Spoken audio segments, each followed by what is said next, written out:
Olá, irmãos e irmãs. Hoje no Papo Cristológico iremos falar sobre a ficção cristã e vamos explorar mais essa ideia. Trouxe comigo o Paulo de Paula. Ele é formado em enfermagem, pós-graduado em enfermagem de trabalho e gestão pública, seminarista do seminário Querigma da Igreja Evangélica Resgate. É uma honra recebê-lo aqui, Paulo. Uma honra também estar aqui, irmão Cauã. É muito bom poder falar um pouquinho sobre a literatura cristã e ter esse espaço aqui para a gente poder bater um papo. Muito obrigado mesmo pela oportunidade. Certo. Então, eu queria já iniciar esse papo perguntando o que muitas das vezes a gente, no meio evangélico, costuma ficar com um pé atrás, é Uhum. se ficção cristã existe e, se existe, ela tem que ser uma mensagem direta para o cristão ou ela pode ser uma mensagem para o todo público? Olha, é uma boa pergunta. É uma boa pergunta. A ficção cristã, ela existe. A literatura cristã, ela existe. Uhum. Por quê? O que a gente pode falar para diferenciar a literatura cristã dos outros tipos de literatura? A literatura cristã, ela vai ser toda produção, né, escrita que vai, refletir os ensinamentos do cristianismo. Então ela pode ser uma escrita teológica ou uma literatura devocional, uma literatura poética, como nós temos vários poemas, temos, várias produções nesses estilos, né, teológicas que vai estar ensinando alguma coisa relacionada ao cristianismo, os devocionais. E a ficção também ela está presente no meio literário cristão. E o que ela vai diferenciar é que ela vai trazer ali as narrativas, os ensinamentos, os valores do cristianismo. Então, ela existe, sabe? Ela existe mesmo. E hoje ela é um movimento que tem realmente crescido no meio literário, porque hoje muitos cristãos eles já estão fazendo as suas literaturas, sabe? Com esse com esse estilo, sabe, e esse objetivo de apontar para Deus e levar as revelações bíblicas, levar o caráter e a cosmovisão cristão no meio literário. Perfeito. Eu acho que nesse meio que a gente se coloca, né, como fãs de livros, né, e de literatura, eu acho que a gente tem muito uma ideia de que certas histórias, por exemplo, elas precisam ter uma conexão ali nítida com a revelação de Cristo, mas eu citando Crônicas de Nárnia, né, a gente vê que não precisa necessariamente ter uma figura Sim, ali que você já olha e já vê, tipo, aquilo ali é Jesus, né?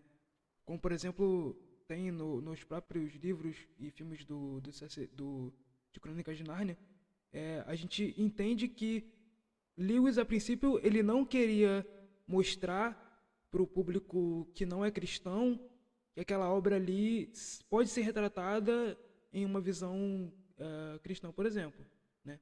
Eu sim. vejo isso como algo positivo porque acaba que muitas pessoas gostam do filme, né, e do livro também, e que muitas delas nem sabem, por exemplo, que Lewis era um cristão, entende? Vê ele como um Verdade. escritor normal, né? Sim, isso é verdade. Uma das coisas que eu sou fascinado na literatura cristã é porque ela pode levar, sabe, várias histórias, entende? E apontar os ensinamentos bíblicos e os princípios do evangelho e não necessariamente ter ali a figura de Jesus falando e assim como igual você citou, né, as Crônicas de Nárnia, temos o Aslan, que Uhum. ele é uma representação de Cristo dentro da história de As Crônicas de Nárnia, mas você consegue ler, uma pessoa que não é cristã, ela consegue ler a história, entender a mensagem, entender o contexto e não necessariamente, né, também com essa visão de que, tipo, Aslan é Jesus. E, tipo assim, ela traz oportunidade para várias pessoas lerem, não necessariamente apenas o cristão. Uma das coisas que fica muito em discussão hoje em relação à literatura cristã, à ficção cristã principalmente, é que a ficção cristã ela precisa sempre estar citando versículos e fazendo um tipo de pregação? Não necessariamente.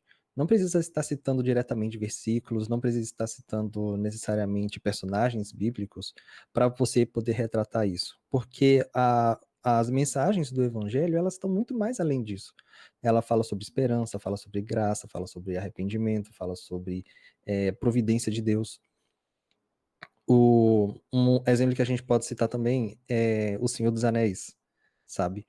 Ali na história você não vai ter a presença de Deus para poder saber que também é uma história que se trata sobre a providência de Deus, sobre como as coisas elas vão acontecendo conforme a vontade de Deus também.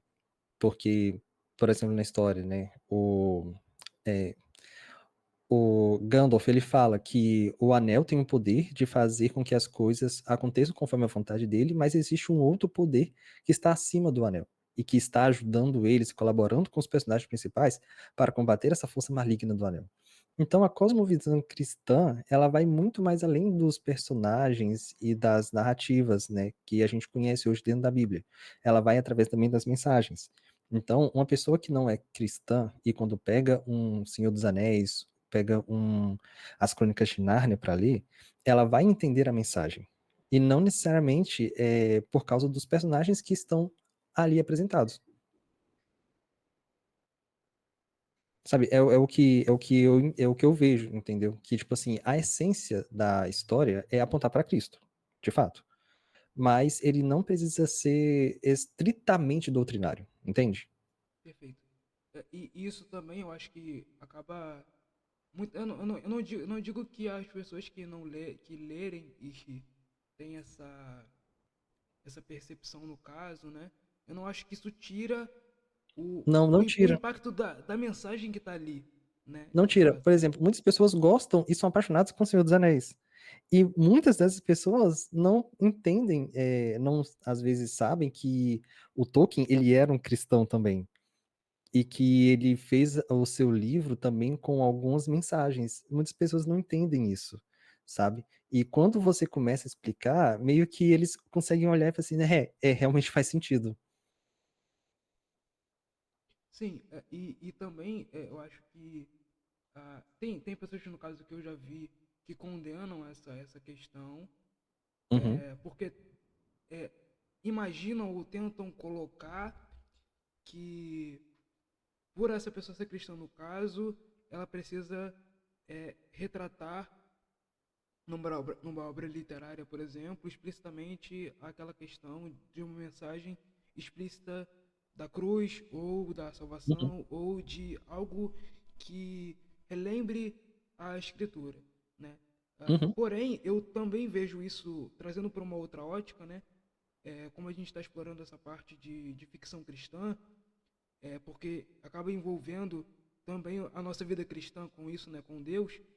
É, eu acho que a literatura cristã ela também serve como evangelização, né? Com certeza, com certeza. Com certeza ela serve sim. Porque Jesus, ele pregava também com as parábolas, né? Então, as parábolas eram histórias ficcionais que ele usava para ensinar uma mensagem, ensinar alguma coisa ali para as pessoas que estavam ouvindo ele.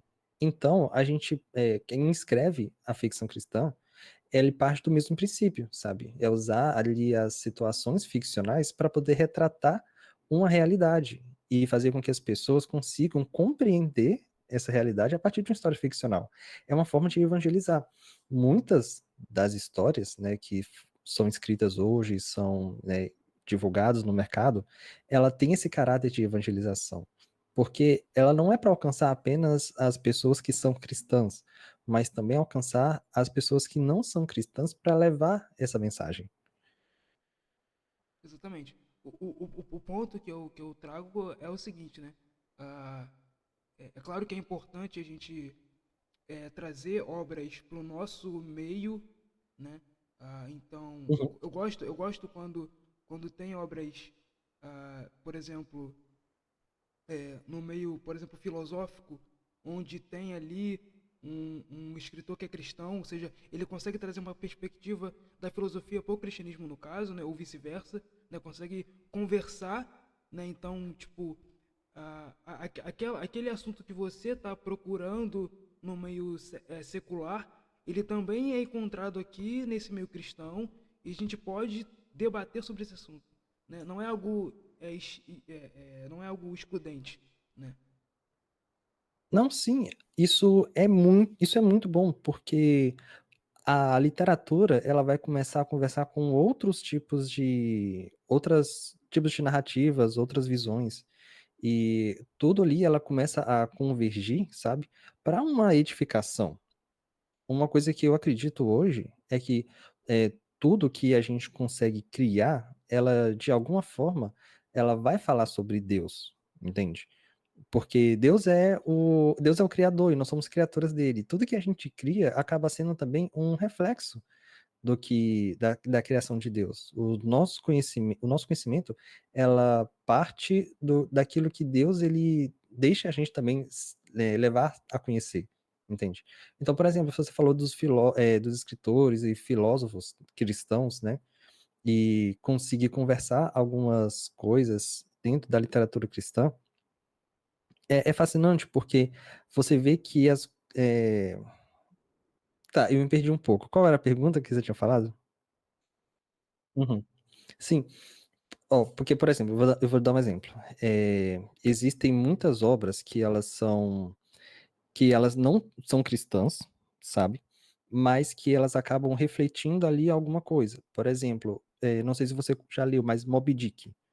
Moby Dick, ela é uma literatura que algumas pessoas consideram como cristã, porque você tem ali no meio do livro sermões, você tem ali personagens que vão retratar também um pouco da queda do homem, um pouco da ganância e algumas questões ali que levam a pessoa a entender como que a obsessão, né, do homem por algo pode levar ele à queda. Mas ele não é necessário. Algumas pessoas também acreditam que Moby Dick não é necessariamente um livro cristão. Então, a literatura, ela tem esse caráter que eu acho muito bacana, sabe? Porque ele pode conversar com vários tipos de pessoas, com várias visões diferentes e levar mensagens específicas para cada um. Uma pessoa que não é cristã e pega Moby Dick para ler, ela pode entender os perigos, né, de uma obsessão, porque o personagem principal, né, o capitão, ele tem aquela obsessão pelo Moby Dick, ele consegue ver como essa obsessão ela é prejudicial, assim como um cristão também consegue ver esse prejuízo, mas dentro da sua visão cristã também.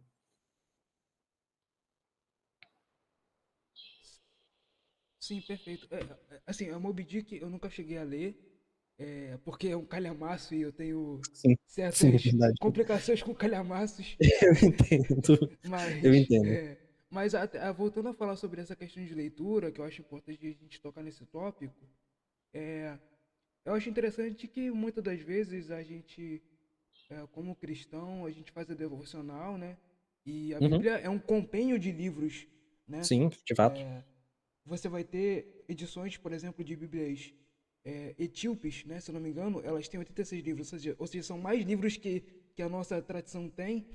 E eu fico assim, Uhum. cara, muitas das vezes a gente muito, eu acho muito interessante que muitas vezes a gente diz que não consegue ler um livro que é grande, por exemplo, um Dick, né? Vou colocar aqui, Sim. mas a Bíblia já é uma coisa, já é algo diferente, né? E eu queria saber, tipo assim, a dificuldade da leitura, o devocional, ele pode ser um pontapé, um passo inicial para as pessoas começarem a ter gosto por livro?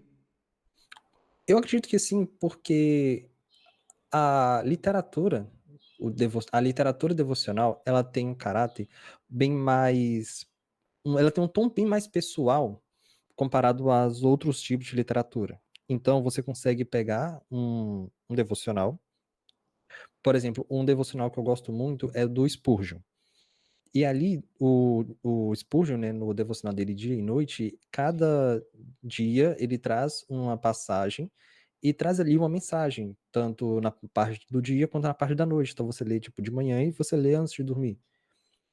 E são ali mensagens que são bem simples, sabe? Que vão retratar um pouco do seu dia a dia, vai trazer uma reflexão sobre aquela passagem. Algumas vezes o Spurgeon ele traz alguns exercícios mentais, tipo, imagine que você está numa situação dessa, e então como que você poderia lidar a partir disso? Então, a literatura devocional, ela tem esse caráter que é bem mais pessoal, bem mais reflexivo, para a pessoa ela poder ali estar refletindo durante aquilo no dia. Então, ela é uma boa porta de entrada para a literatura, para uma pessoa ela começar a dedicar a ler um pouco, porque ali você vai ler um capítulo por dia, basicamente. Um capítulo você vai ter 3, 4 páginas, então é bem fácil e bem simples de dar introduzindo, ainda mais, nessa questão teológica até.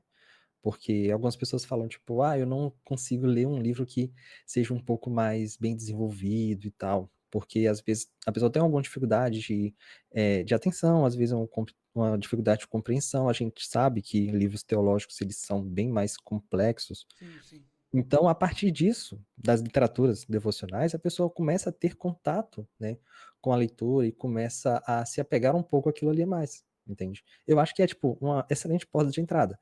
Vai depender um pouco do tipo de escritor que a pessoa for ler. Sim, Eu perfeito. gosto muito do Spurgeon. Eu gosto muito do Spurgeon. Acho que ele tem uma escrita bem tranquila, bem reflexiva, bem aprofundada, sabe?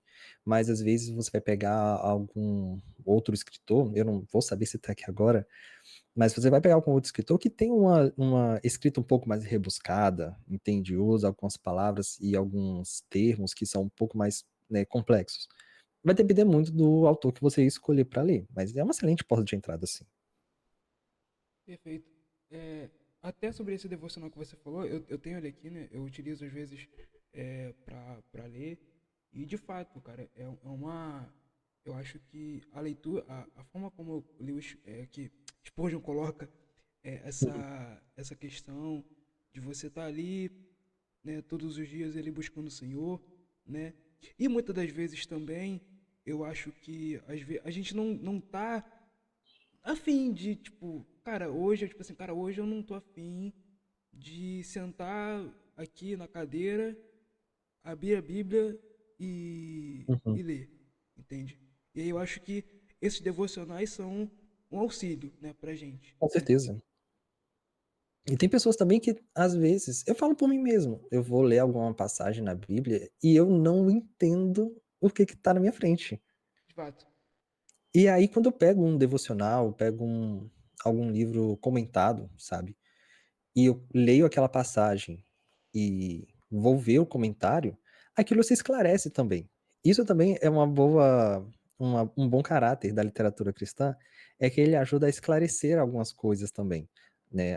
Os autores, ele tem essa habilidade de poder levar o conhecimento, levar a mensagem, e também esclarecer algumas coisas. Esse mês, por exemplo, na minha igreja, os jovens começaram a ler todo o livro de Marcos. Perfeito. Então a gente pegou um capítulo por dia para ler e uma das recomendações foi que a gente lesse com um comentário bíblico também. E aí eu conheço, né, eu não sei falar o nome dele direito, o N.T. Wright. N.T. Wright. Eu não sei como é que Correto, fala o nome dele correto. direito. Need right, need right. Isso. Correto. E aí ele tem o Marcos para Todos. E aí ele pega, tipo assim, os trechos, né, das passagens, Marcos capítulo 1, versículo de tanto a tanto. Ele traz o texto, e depois ele traz uma explicação e uma reflexão a partir daquilo ali. E é incrível, porque tem passagens que realmente eu não entendo o que está às vezes acontecendo, o que o Jesus quis dizer, o que os discípulos quiseram falar naquela passagem. E ele traz essa reflexão, essa explicação, e é fantástico. Perfeito. E também eu acho que a gente, quando, no caso o escritor, tanto escritor como leitor, por exemplo, no seu caso, você escreveu 2 livros, né? Sim. Depois a gente vai entrar até sobre esse tema, né? Como que é a vida de um escritor, mas eu acho interessante que nós, quando fomos ler a Bíblia, eu até estava citando isso ontem com um amigo meu, que a riqueza e a importância que é da gente entender o contexto, né, Com do que aquilo certeza. está retratado. Então, eu vejo isso muito, por exemplo, tô lendo agora, tô lendo Noites Brancas do Dostoiévski e Uhum. é algo impressionante que você vê ali Claro, ele traz isso como um personagem ali, né, ficcional, mas que também retrata a pessoa do Dostoiévski, no caso, né, quem ele é através desse personagem.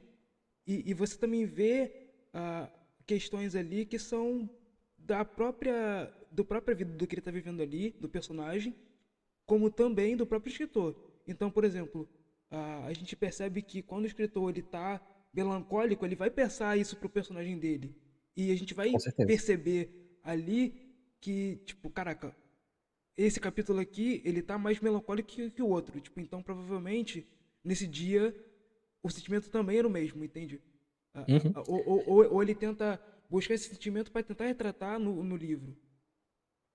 Assim, é engraçado porque, como leitor, eu acho interessante a pessoa ela pensar assim, sabe, como leitora, porque tudo que um escritor vai escrever, ele tem uma intenção por trás, de fato.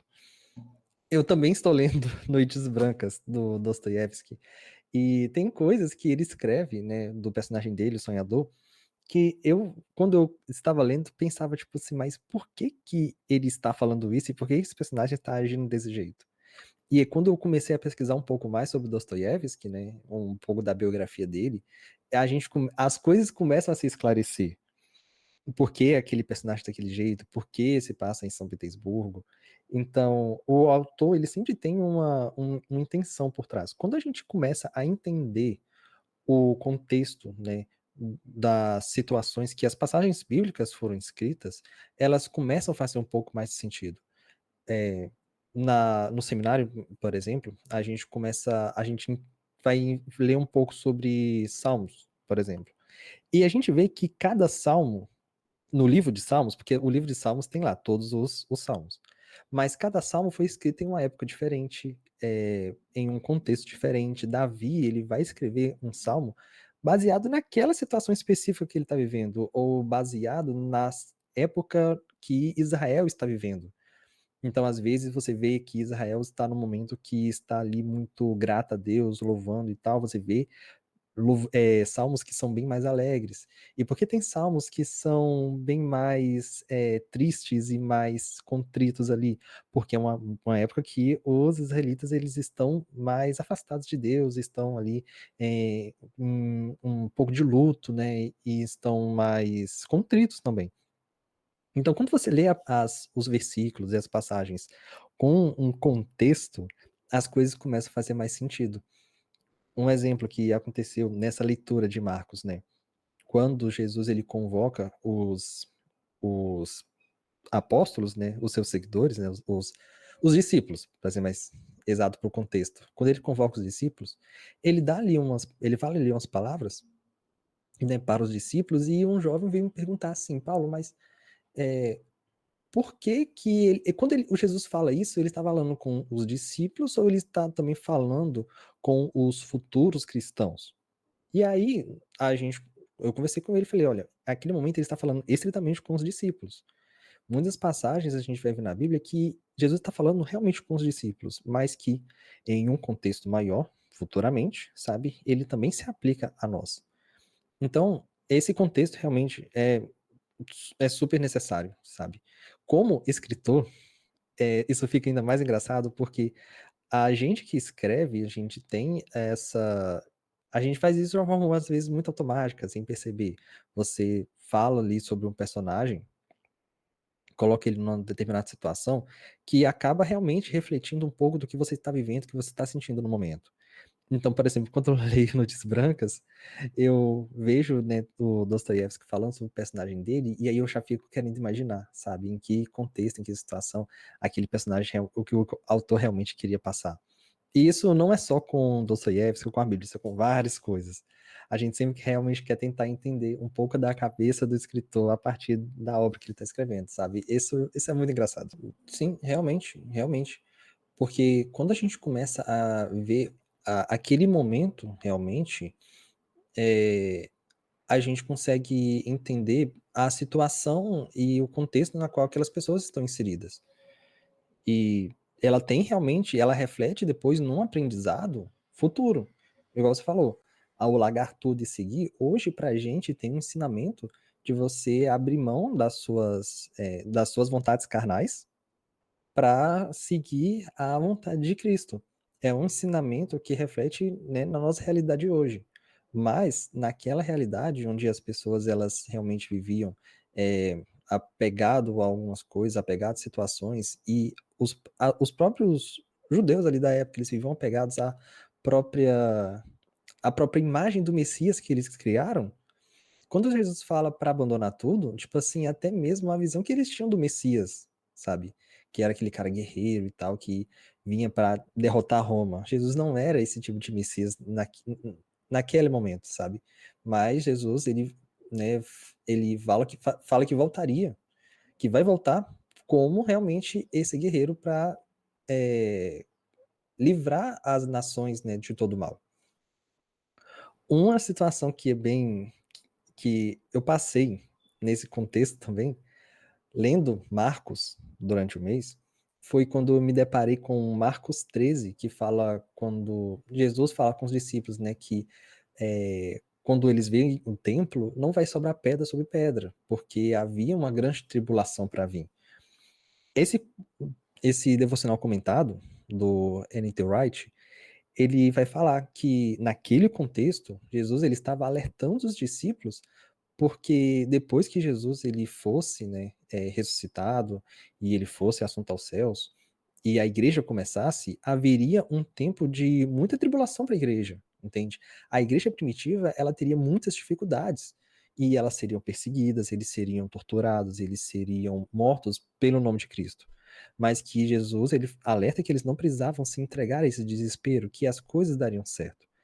Então, quando Jesus ele fala, né, todo esse dá esse alerta sobre o futuro em Marcos 13, ela reflete, sim, de fato, numa escala mundial futura, sabe, escatológica, sim, mas naquele contexto, naquele exato momento, que era um tempo antes de Jesus ser entregue aos romanos, Jesus faz esse alerta para os seus discípulos.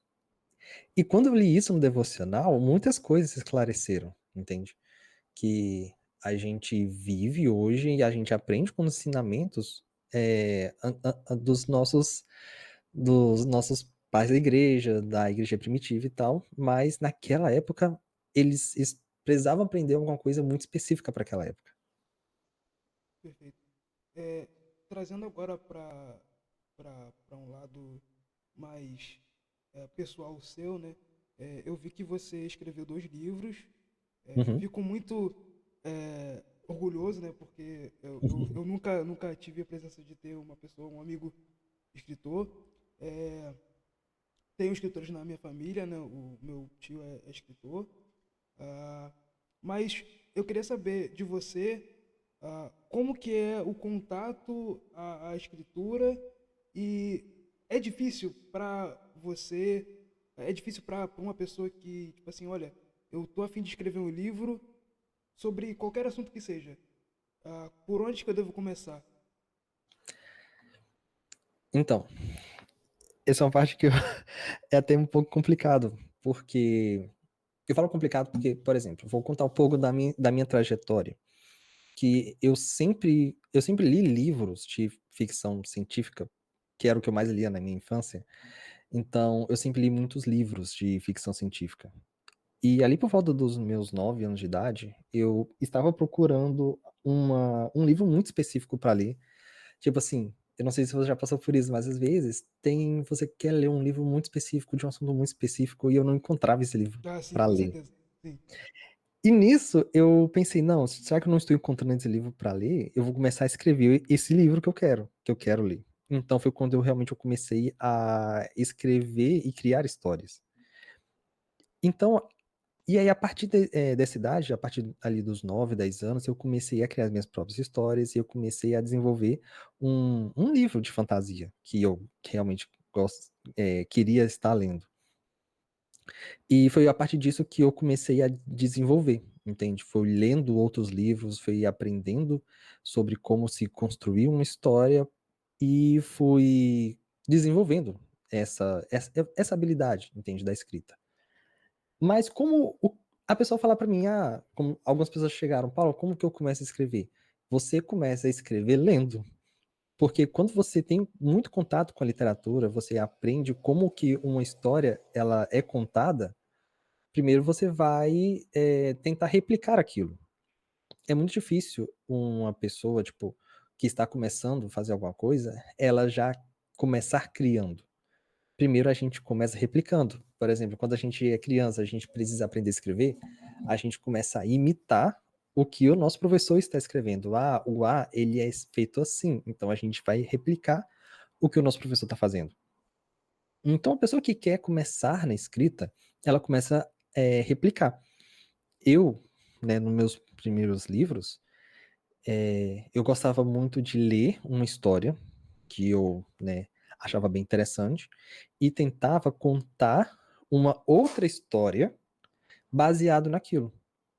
Eu pegava esse livro de referência e começava a ver como que o autor ele coloca o personagem para falar, como que o autor ele vai colocar uma narração, como que ele vai colocar, né, um plot twist e tentar replicar essas técnicas para poder criar a minha história.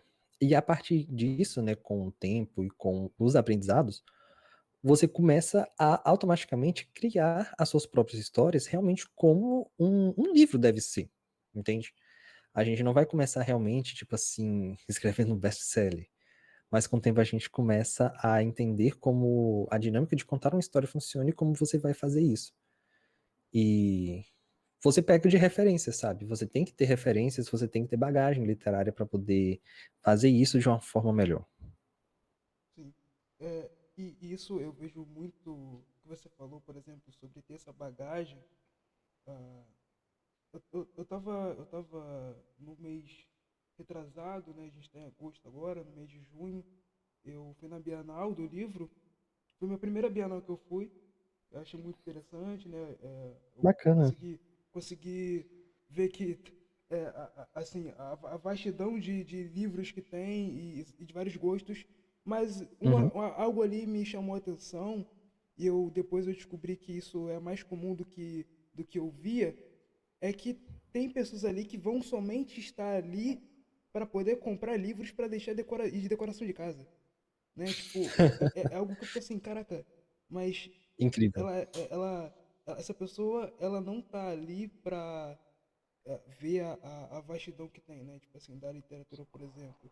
Né? Ela só tá ali pra tá ali, tipo, a presença dela ali só está ali pra poder comprar um livro que ela Para talvez poder consumir. para poder consumir no caso, e talvez ela nem vai abrir esse livro muitas das vezes, e vai deixar na estante de casa só por estética, né? E eu vejo isso Uhum. também que acontece muito em rede social, Instagram e TikTok muito, é da figura eu esqueci o termo agora, eu devo depois lembrar, da figura do Bookstein, né? Então, é aquela pessoa que tá pegando o livro para ler porque acha esteticamente bonito, né? Claro que no mundo hoje, onde o celular e as coisas eletrônicas são um escape, né, para a gente poder viver, ler um livro físico virou algo contra a corrente. Eu digo Sim.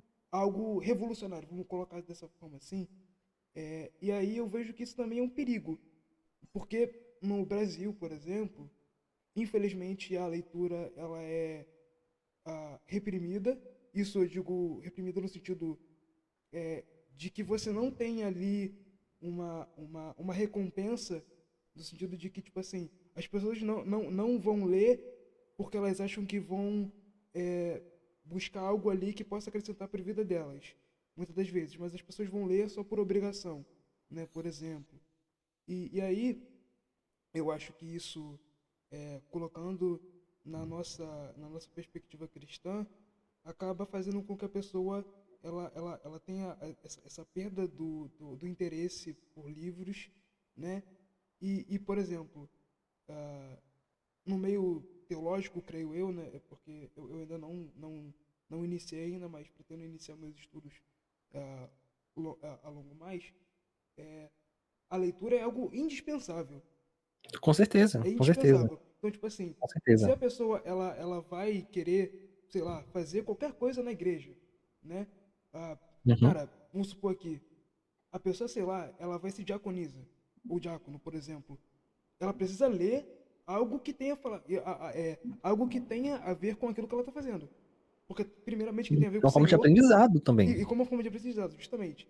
Então, hoje em dia, acaba que eu acho que a gente tem essa visão de uma coisa imediata, né? Uhum. E eu acho que é por isso que muitas das vezes a gente acaba deixando de ler um livro, não por o livro não ser interessante, mas porque eu não tô chegando na recompensa que eu queria, entende? Sim. E aí eu E- não vou é, é, estar lendo todo um percurso que me traz no final ali da conclusão. Então, por exemplo, eu digo isso colocando na própria Bíblia, por exemplo. Se a gente for ler de Gênesis até Apocalipse, numa metade ali do livro, vai ter coisa ali que é entediante. Tipo assim, por exemplo, cara, o livro de Levíticos é o livro que eu acho chato. Entende? Por quê? Porque vai contar, vai contar ali todos os tutoriais ali básicos para você criar a Arca da Aliança, né? O Uhum. templo ali. É claro, tem a sua devida importância, tem a sua grandeza ali, é algo majestoso. É, mas muitas das vezes a gente fica assim, caraca, eu não queria saber, tipo, tutorial básico de como que monta a Como Arca da construir um Aliança. É, templo. como construir um templo. Mas isso também é importante por quê? Porque mostra ali, por exemplo, que o seu povo está em contato com Deus através, Uhum. né, desse templo que ele criou, né, que ele mandou criar. Então, tudo ali é minimamente posto. Né? E muitas das vezes, a gente, como cristão, a gente entende essa complexidade que é. Então, tipo assim, caraca, eu consigo entender que para eu chegar até Jesus Cristo, né, que está em estado de glória, eu tenho que passar por todo o caminho, né? Então Uhum.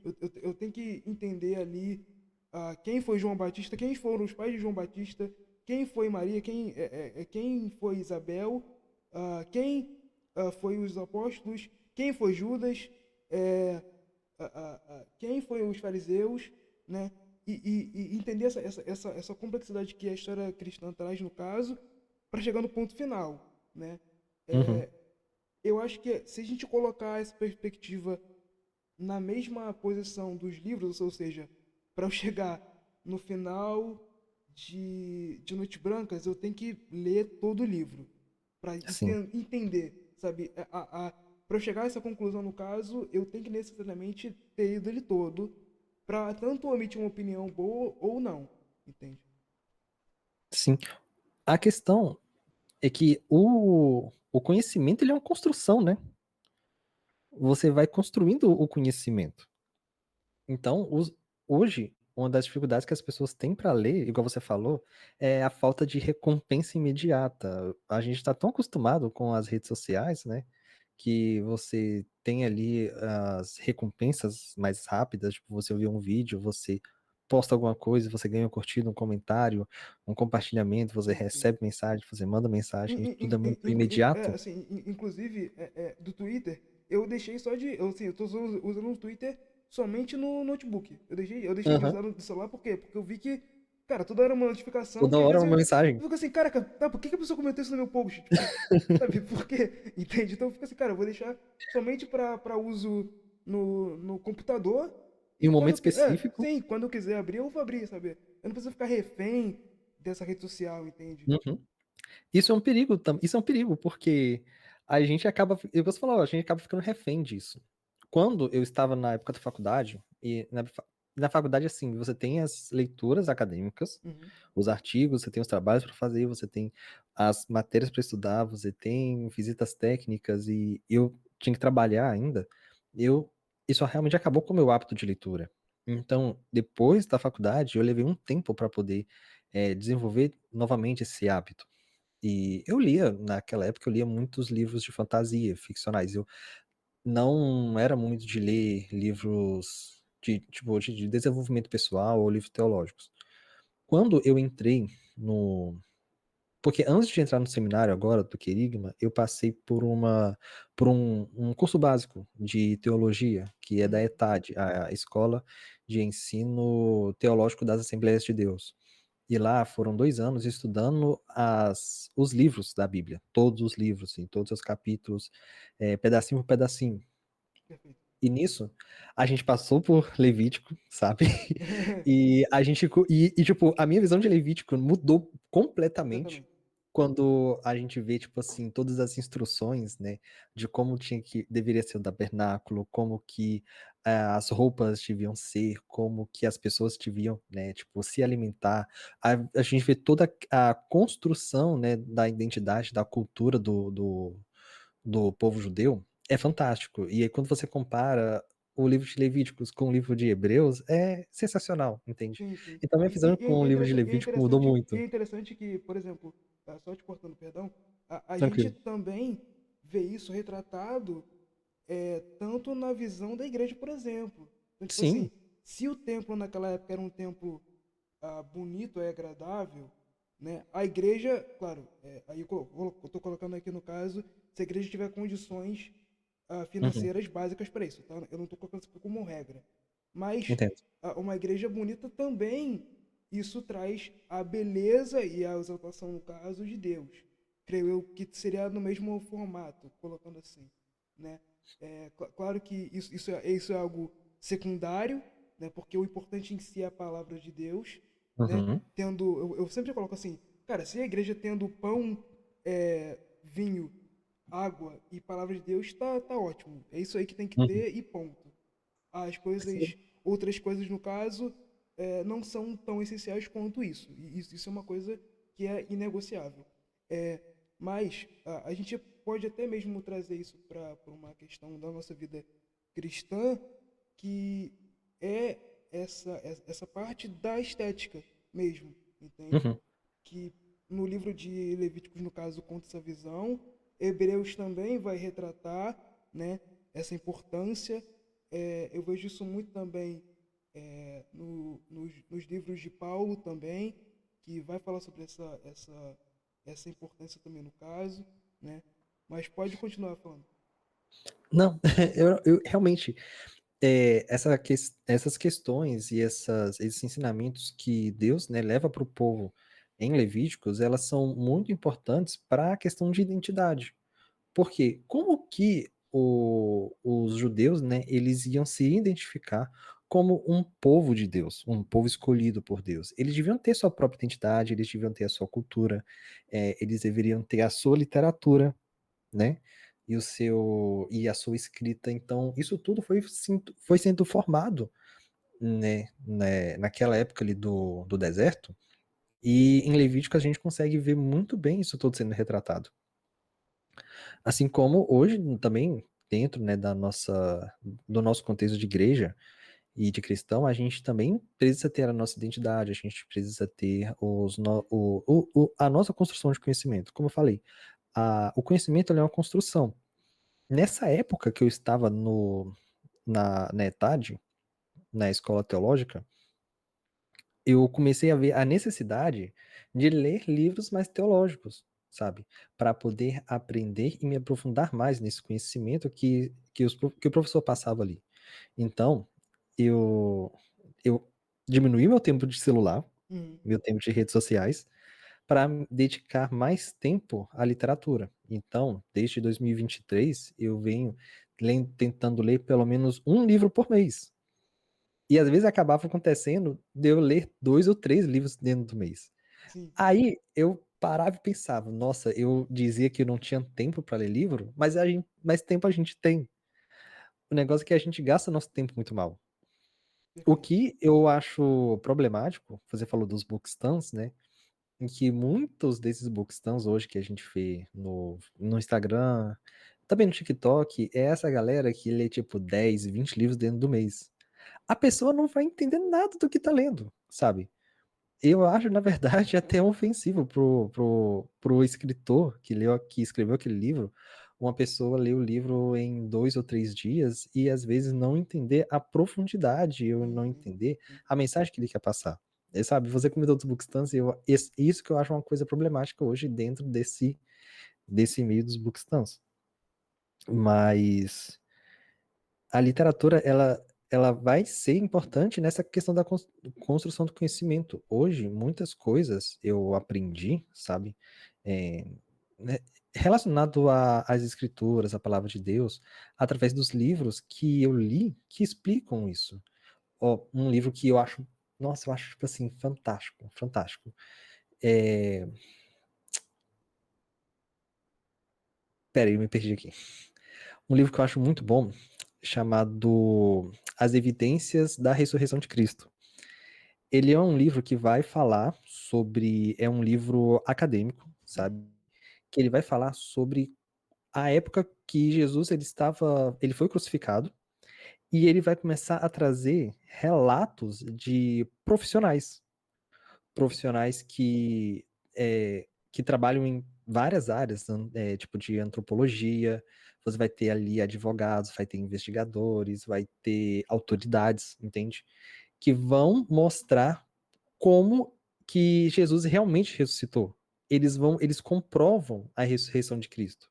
Eles falam, tipo assim, se Cristo realmente não ressuscitasse, um monte de coisa ali, tipo assim, não deveria ser mentira, sabe? E sim, sim. mediante essas pesquisas que eles fazem, eles conseguem comprovar que, tipo, Jesus, ele realmente ressuscitou. Sim. Então, O tipo, próprio apóstolo Paulo coloca isso na escritura, né? Se Cristo não ressuscitou, nossa fé é em vão.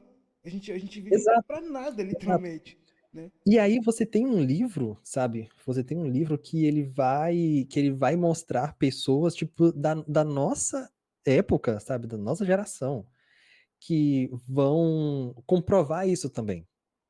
Perfeito. Sabe? Então é fantástico. Eu acho fantástico quando esses livros teológicos, eles vão conseguir representar isso, eles vão conseguir mostrar essas coisas pra gente que, né, precisa também ter esse conhecimento. Um outro livro também que eu li, que eu achei muito importante, é Escatologia Essencial do Victor Vieira. Ele vai apontar ali, explicar a questão do livro de Apocalipse e como, né, a literatura, né, ela vai se desenvolver e explicar o fim dos tempos. E aí ele não vai trazer, tipo assim, uma visão é, fechada, tipo, eu vou explicar sobre o pré-tribulacionismo, pós-tribulacionismo. Não, ele vai colocar no contexto geral, entende? Então, quando a gente começa a se dedicar a ler mais livros que você possa realmente estar aprendendo, sabe, o seu conhecimento, ele vai, tipo assim, você vai ter uma visão muito mais além do que você achava que conseguiria. Sim. E até sobre você colocando Apocalipse, né? Eu acho que Apocalipse é o livro ah, da Bíblia onde tem mais dificuldade das pessoas conseguirem entender, justamente Com porque, certeza. porque porque o apóstolo o João ali, ele tá ali colocando, e aí a gente vai entrar numa questão histórica, né? Ali como você colocou, que é o seguinte: o cara tem perseguição e ele tem que Uhum. escrever. Cristo dá uma revelação para ele, né, dá várias revelações para ele no caso, ele tem que retratar tudo ali, registrar tudo. Coisa que ele nem sabe que existe, ele está vendo. Coisa que ele nem sabe. Então, tipo assim, caraca, eu literalmente vi um meteoro caindo na Terra, né? Tipo, um sol vindo na minha direção, uma mulher vestida com uma coroa de estrelas descendo e tudo mais. Então, e aí, ao mesmo tempo, eu achei isso interessante porque no mesmo livro, onde, por exemplo, né, você colocou a visão pré e pós-tribulacionista, a gente tem essa diferença e essa diversidade de visões do mesmo texto, né? Uhum. E algo que eu acho legal, eu acho bonito isso. Por quê? Porque traz ali para o leitor que aquela visão ali não é fechada. Então, tipo assim, vamos supor aqui, né? Ah, você tem uma visão bíblica, por exemplo, que vai retratar ali que alguns reis daquela época ali, onde João está se retratando, aquelas figuras como ele se coloca, algumas delas já se foram, né? Uhum. Pelo período histórico ali, no caso, onde está sendo escrita, né? E outras não, outras podem ser reveladas até o fim dos tempos, no caso, né? Então, você vê que a importância que isso traz, né, para gente colocar no mesmo sentido, de você, é, primeiramente, entender, tipo assim, caraca, calma, eu tenho que ler isso aqui, mas eu tenho que ler com responsabilidade. Não, Uhum, sim. não tem como eu pegar um livro de Apocalipse, por exemplo, e E já, tirar a sua própria e já sair, interpretação. exatamente, e já sair ali comendo várias palavras e tipo assim, não, ó, isso aqui é disso aqui, disso aqui, disso aqui. Tipo assim, não, isso não acontece. Se Exato. acontecer, muitas das vezes é complicado. Por quê? Porque a gente às vezes pode cair em erros, que a gente cai em Uhum. erros no caso. E Então a assim, gente cai em erros muito fácil. sim, sim. Então, assim, eu fico assim, é recomendável para essa pessoa ela tentar buscar um auxílio, né? Cara, nem que seja, sei lá, o auxílio de. Não precisa ser um pastor da vida, né? Presencialmente ali com ela, né? É recomendável que seja, claro, né? Mas, sei lá, cara, busca comentário bíblico sobre Apocalipse, por exemplo. Exato, Tem exato. diversos, tem para vários gostos, no caso. E aí a pessoa procura, entende? Mas, assim, eu vejo que muitas das vezes as pessoas elas acham que por elas mesmas elas conseguem chegar a um ponto, né? E Uhum. aí eu não tô colocando aqui o fato, eu não tô colocando em xeque aqui a ação da escritura, eu não tô dizendo isso. Eu tô falando que é recomendável para essa pessoa ela tentar buscar ah, uma forma dela conseguir ler aquilo ali e entender, né? Porque ler a gente vai ler de tudo, entender é uma outra coisa, completamente Exato. diferente. Por exemplo, eu não conseguiria. Tipo, eu já li o livro de Levíticos várias vezes, sabe? E eu precisei estar em uma aula, Uhum, sabe? Em uma sala de aula, com um professor que realmente estudou, se preparou, para falar sobre aquele livro, para ele poder me explicar pontualmente o que cada coisa ali significa, entende? perfeito. Exatamente isso. A pessoa precisa realmente buscar um conhecimento. O livro de Apocalipse, ele é um dos livros é o livro mais complexo da Bíblia, sabe? Para Sim, você sim. entender. Então, uma pessoa que realmente, tipo assim, quer entender o livro de Apocalipse, ela precisa realmente buscar, inicialmente, né? Buscar uma pessoa que realmente compreenda, né? Que tenha um entendimento do que está escrito ali. Claro, ninguém vai entender tudo, Uhum. só Com depois certeza. na glória que a gente vai, tudo vai fazer Exatamente. sentido. É, é impossível a gente entender a palavra de Deus toda no caso, até porque senão a gente. Senão eu, por exemplo, poderia me falar de chamar de profeta no caso, profeta Souza da vida, Exato. entende? O profeta Paulo da vida. Mas eu acho interessante que isso que você comentou do próprio livro de Levíticos, trazendo, por exemplo, o livro de Salmos também, a gente, muitas das vezes a gente vê, e hoje em dia eu tenho uma percepção muito diferente, que o livro de Salmos é um livro de oração ali, de Uhum. Davi ou de um salmista qualquer ali, no caso que está escrevendo aquilo ali, e muitas das vezes a gente não dá a devida importância para aquilo ali. Ou Verdade. seja, Uhum. por exemplo, quando eu estou com alguma dificuldade, eu tenho dificuldade de orar, por exemplo, eu vou lá e receio os salmos, sabe? Sim. De forma de oração, por exemplo, né? Sim, eu também Porque, leio porque salmos de fato, algumas vezes antes de porque, dormir, como sim, oração também. sim, porque assim, de fato, a gente tem muitas vezes aquela visão, trazendo agora para o meio protestante, de achar que oração pronta é uma oração errônea e tudo mais, né? Uhum. É, Verdade. e tentar trazer aquela visão de uma oração espontânea, que eu não vejo nenhum problema em si, em orações espontâneas, mas por nós estamos aqui em um corpo que é falível, muitas das vezes a gente não vai ter uma abertura, por exemplo, no dia para a gente se expressar, entende? E aí Uhum. muitas vezes eu Às coloco vezes a assim, gente não encontra a palavra certa, né? sim, sim, e aí muitas vezes eu coloco assim, às vezes o Espírito Santo, ele pode nos usar por meio dessa palavra, né? Como ele usa. Então, Com assim, certeza. o Salmos, no caso, está ali, não é somente para ele trazer confissões ali de Davi com Deus ali, né? Não é somente isso, mas é também de você entender que, tipo assim, caraca, quando Davi, por exemplo, Salmos 32, né, fala sobre a confissão de Davi, né? E sempre quando eu tô com quando eu cometo algum pecado no caso, eu leio aquele versículo e oro, né? Então, ali Davi está retratando ali no caso o pecado dele diante de Deus. E assim nós devemos também fazer como Hum? Davi fez, né? Então, assim, o livro de Salmos é um exemplo prático do que deve ser oração, né? Então, Sim, é a questão do relacionamento meu com Deus ali de forma literária, né? Colocando. sim, sim, realmente, realmente. E é uma coisa que realmente a gente precisa valorizar mais. A Bíblia é um livro realmente, é um livro incrível, sabe? Porque tem vários tipos de textos e contextos ali inseridos. E a gente precisa realmente valorizar o que a gente está lendo ali, o que está em nossas mãos. Sim. E assim, eu até fico bastante é, é, é, colocando assim de forma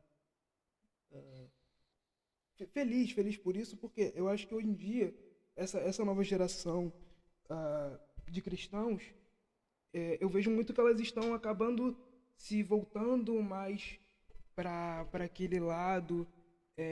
E assim, eu até estou numa visão, eu digo, não numa visão reformada somente, mas numa visão até mesmo pentecostal que a gente vê que a gente está voltando para a originalidade das coisas, né? Uhum, Então, a sim, gente, hoje em dia, por exemplo, a gente vê ah, no meio até pentecostal ah, coisas que são bíblicas. Então, tipo assim, caraca, é, por exemplo, poxa, uma coisa que talvez um pentecostal, no caso, veja e que ele entenda como não bíblica ali, e que infelizmente acaba trazendo, né, para o nosso meio da igreja, né, uma coisa que acaba sendo passada batida, não sei, e acaba dando mais importância para isso, né? Então, eu acho que a gente nessa nova geração acaba tá dando mais importância para esse lado, né, ah, uhum, ah, de uma visão é, mais, como posso dizer,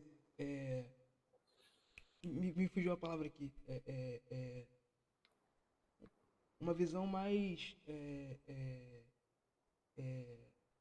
de importância da Bíblia, no caso, entende? sim, com certeza, com De você, no certeza. caso, ele buscar ali, tipo assim, caraca, tem coisas aqui no caso que são coisas de homens. Então, Uhum, não compete a mim a dizer que aquilo ali está totalmente certo biblicamente, entende? Mas a gente acaba trazendo isso para o meio da igreja e eu vejo que isso daqui a um tempo vai ser solucionado, entende? Então, tipo assim, eu vejo que em certo sentido, essa busca por uma teologia, como você colocou, né, do próprio N.T. Wright que ele traz, né, essa importância que é de você ter um auxílio ali para você poder ler, né, é algo essencial, né, e essencial que eu digo, claro, você tendo condições para você comprar, né, porque nem todo mundo vai ter uma condição financeira boa para poder comprar livros, né, infelizmente, deveria ser o infelizmente, contrário, livros hoje estão bem estão caros. bem caros, mas se for possível, compre, entende? Se tiver condições, compre no caso, e Uhum. tudo mais. Chegando aqui pro final do episódio, eu queria saber, Paulo, é, se você estivesse hoje em dia, né, ah, buscando para começar a ler, né, que a gente vai tratar aqui no caso sobre o assunto de ficção cristã, quais livros que você recomenda para o pessoal começar a gostar mais de literatura cristã? A gente já citou aqui Crônicas de Nárnia e Senhor dos Anéis do Tolkien, que são ótimos livros e filmes também. Mas eu Uhum. queria saber, tipo assim, obras de literaturas ficcionais cristãs que você pode recomendar pra gente. Sim. É, eu já li algumas obras, sabe? E hoje no meio literário cristão, ficcional, a ficção cristã, hoje a gente tem muitos autores muito bons, sabe?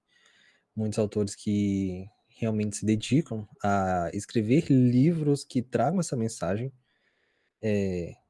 E assim, tem muitos nomes que dá para citar.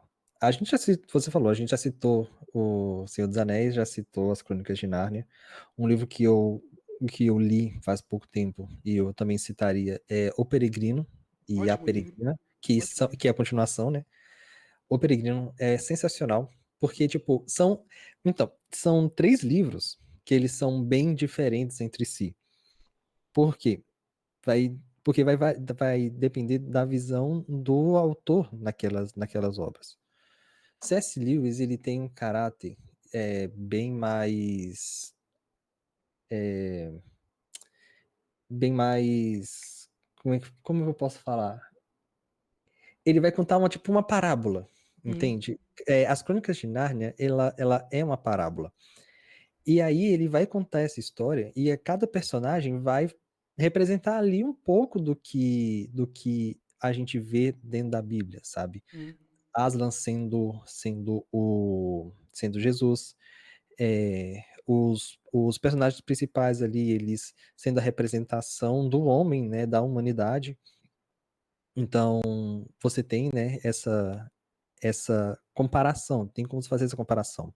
Diferente de O Senhor dos Anéis. O Senhor dos Anéis, o Tolkien, ele não queria, tipo assim, ele não queria fazer as comparações. Hoje a gente consegue pegar, por exemplo, Gandalf, pegar o Aragorn e Frodo e falar que cada um representa uma parte de Cristo.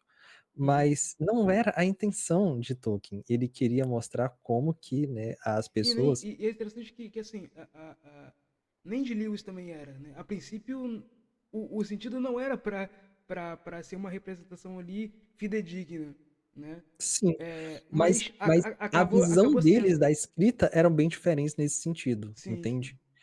Tolkien, ele sempre falou, eles brigavam um pouco, os dois eles brigavam um pouco, Sim, eles eram sim. amigos, mas eles discordavam em muitas partes. E Tolkien, ele falava que você colocar, tipo assim, um personagem para representar Jesus ali na história, tipo assim, você deixava a história um pouco muito juvenil, entende? Uhum. Então, Tolkien sempre bateu muito nessa tecla. Mas, por exemplo, a gente vai pegar agora O Peregrino, de John Bunyan. O Peregrino, ele já ali traz as mensagens da Bíblia bem claras, entende? O tanto que o personagem principal se chama cristão. Então, as alegorias, a alegoria que é o peregrino, ele já traz um caráter bem mais óbvio, bem mais claro, que é uma mensagem, que é um livro cristão, que está trazendo mensagens cristãs. Você tem personagens que vão citar versículos da Bíblia, entende? Então é bem mais claro. Quando eu fui ler o Peregrino, eu na verdade me surpreendi, porque eu não sabia que a história era tão objetiva, entende? É uma alegoria que é muito objetiva. Então tem esses três livros que eles têm formas diferentes de levar a, a mensagem, né, do cristianismo. Eu, por exemplo, lancei o meu livro há pouco tempo, o Leste Mais Distante, que ele é uma fantasia cristã. A, ele vai contar a história de um personagem que mora dentro de um reino, que é um reino próspero, um reino do bem, sabe? Você tem ali a realeza, né? O rei, a rainha e o príncipe que são bondosos, que estão cuidando do reino. E o meu personagem principal, né, o Akimi, ele acaba saindo das redondezas desse reino e se perde no deserto e vai parar em um reino obscuro, em um reino corrupto, sabe, violento. Ali ele perde memória e começa a fazer parte daquele sistema. E aí, o que a mensagem que eu quero retratar no livro é a redenção, sabe? Como que as pessoas, né, como que nós estávamos perdidos em um caminho, acabamos sendo corrompidos e como a gente consegue ser resgatado também. E a forma com que eu trago essa história não é deixando em evidência, tipo assim, versículos e passagens bíblicas, porque a minha intenção não é levar um sermão, entende? Uhum. Mas é levar um entendimento, um conhecimento que a salvação ela está aberta para todas as pessoas, entende? Que Jesus ele quer salvar a todos. E por mais que a gente esteja em um local que aos nossos olhos é um local muito difícil, é um local que seja inalcançável para a graça de Deus ela sempre vai alcançar, entende? Paulo fala que não, não o amor de Deus está em todas as alturas, profundidades, em todos os lados, elas nos cerca. E não há lugar que a gente possa ir que a gente vai escapar do amor de Deus, Sim, sim. entende? Recitando Então, o próprio Salmo 139 fala, né? Para onde eu irei, né? Se tu me cercas, né? Então, se eu até exatamente, for no mais baixo das profundezas fazer uma cama lá, o Senhor estará lá, né? Então, exatamente, sabe? é totalmente No- traz essa questão de que é impossível estar onde não estiver a presença do Senhor, né? Exatamente. Um livro que da Bíblia uma história da Bíblia que eu gosto bastante é a história de Jonas. E no meu Substack, a mesa, lá todo domingo eu posto um outro projeto que eu estou trabalhando, que se chama O Homem e Seu Peixe, que ele é uma releitura da história de Jonas. É como se a história de Jonas fosse passado nos dias de hoje, sabe? Jonas sendo um jornalista investigativo que precisa ir até uma cidade específica para poder é, falar e anunciar que, tipo assim, a corrupção que está acontecendo naquela cidade precisa terminar. Então, tipo assim, ele tem que ir até essa cidade. Só que como a gente conhece a história de Jonas e sabe que ele é uma ótima pessoa para fugir, ele tenta fugir dessa missão, né, que foi dado a ele por Deus, inclusive, e e aí a gente começa a ver vários embates, entende? De Jonas consigo mesmo, ele com a sua própria fé. Porque hoje a nossa vida cristã, sabe, a gente tem ali uma constância, mas tem dias que a nossa fé, ela vai estar pequenininha. Tem Sim, dias que a gente vai estar queimando em fé. Tem dias que a gente vai duvidar da nossa capacidade. sim. Tem dia que a gente já vai estar chutando a cara do capeta. Então, a nossa vida cristã, ela tem muitos altos e baixos, É uma constante no caso, né? Tipo assim, não é uma linha reta que vai subindo subindo. e tudo Exatamente. mais, mas não, é exatamente essa questão que você falou, né?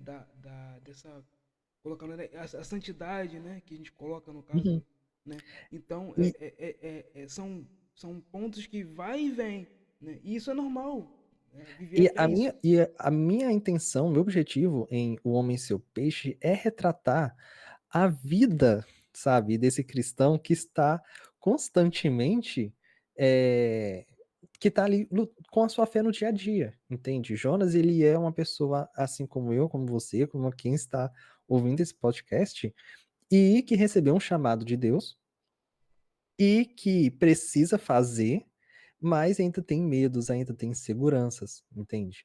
E por mais que a gente tente fugir da graça de Deus, do amor de Deus, do poder de Deus, a gente não consegue. E como que a gente lida com isso? Entende? Não que Deus ele é aquele cara autoritário que a gente precisa, tipo assim, que a gente precisa é, obedecer a todo custo, mas não porque ele é autoritário, mas porque a gente ama ele. Entende? E ele sara as nossas feridas, ele sara as nossas dores, ele nos dá ousadia e nos dá coragem para poder fazer aquilo que precisa ser feito. Então, tipo, e diferente de outras histórias cristãs, O Homem e Seu Peixe, por exemplo, ele é uma história ficcional que vai retratar o dia a dia, entende? O nosso dia a dia urbano. Ele não chega a ser uma fantasia, porque não tem nada que seja muito fantástico, mas é o nosso dia a dia, entendeu? O Jonas é um cristão comum. Então a literatura, cristã, ela tem várias formas de dialogar com o leitor. O leitor precisa encontrar aquilo que vai mais se adequar, sabe, ao seu gosto momentâneo, entende? Se você quer uma fantasia, você pode ir atrás de livros de fantasia, Crônicas de Nárnia, O Senhor dos Anéis. Se você quer um livro mais de ficção científica, temos a trilogia cósmica de C.S. Lewis também. C.S. Lewis escreveu fantasia, mas também escreveu ficção científica. E se você quiser uma coisa um pouco mais puxado para a realidade, você pode ler O Homem e Seu Peixe no Substack todo domingo, um capítulo novo, Deixaria na sabe? descrição aqui o pessoal poder ler, sim. Ler, sim. Sim, o link vai estar aqui na descrição. Então, são várias formas de a literatura cristã ela dialogar. Tem um livro também, ó, alguns livros, por exemplo, que dá para citar aqui também. A Sara Guzella, ela escreveu. Ai, qual que é o nome dela agora, gente? Qual o nome do livro? Pera aí. A Sara Guzella escreveu A Escolha do Verão, e Os Clãs da Lua. São livros também fantásticos de fantasia e ficção, né, cristã. Temos também. Pera aí, o nome tá fugindo um pouco aqui. A Biblioteca das Histórias Não Contadas, Todas as Minhas Libélulas. São livros brasileiros, sabe? Escritos por brasileiros que retratam também essas mensagens cristãs. Então, tipo assim, tem várias coisas, vários livros. Quem quiser ler, tem que procurar aquilo que realmente fala mais com ele, que se adeque mais ao gosto, sabe? E a gente tem vários livros com vários gêneros e várias abordagens, sabe? É realmente procurar aquilo que mais você realmente mais se identifique. Perfeito. Cara, muito obrigado, tá, por você ter Ah, eu que participado do agradeço. programa. Eu vou deixar aqui, inclusive aqui, os seus dois livros, né, que você tem na descrição para o pessoal poder comprar. É, e quero agradecer, cara. De últimas palavras eu sempre deixo pro convidado, tá? Então, caso você queira falar algo pro pessoal, né, e alguma mensagem, deixarei com você. Eu gostaria de agradecer a oportunidade, sabe? É muito bom estar, né, nesse espaço para a gente poder conversar um pouco, falar sobre literatura cristã, falar sobre ficção cristã, sabe? É um assunto que realmente está muito em alta e é muito importante hoje para a igreja, sabe? Para as pessoas.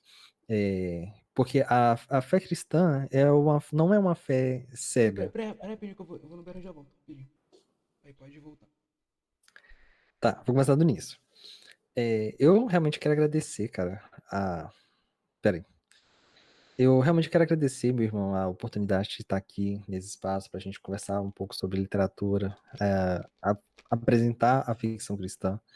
Agradecer o convite, é um tema muito importante para mim, é um tema que eu realmente gosto de estar conversando. Falar de literatura cristã é falar sobre como a gente consegue, sabe, levar vida, levar fé, levar esperança para as pessoas, nos livros, nas páginas, nas histórias.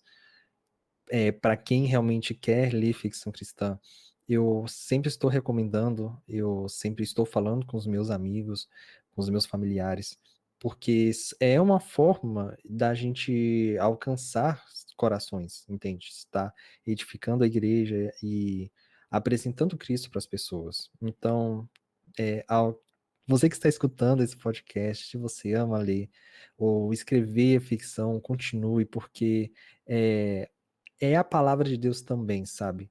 É a palavra de Deus que te tocou e você quer mostrar isso para as pessoas. A literatura é uma forma muito boa, muito eficaz de levar, sabe, o conhecimento e o poder de Deus e a graça de Deus para as outras pessoas também. Então, obrigado pela oportunidade, a todos que estão escutando, que o Senhor continue abençoando a vida de vocês, continue inspirando vocês, continue é, colocando o amor e ou a graça dele no coração de vocês, que a gente possa, em unidade, em fé, continuar caminhando nessa jornada tão bonita, nessa história tão linda que o Senhor já escreveu pra gente. Amém. Agradeço. O episódio vai ficar disponível tanto no YouTube quanto no Spotify, aqui na descrição. E que a graça fique com todos. Amém.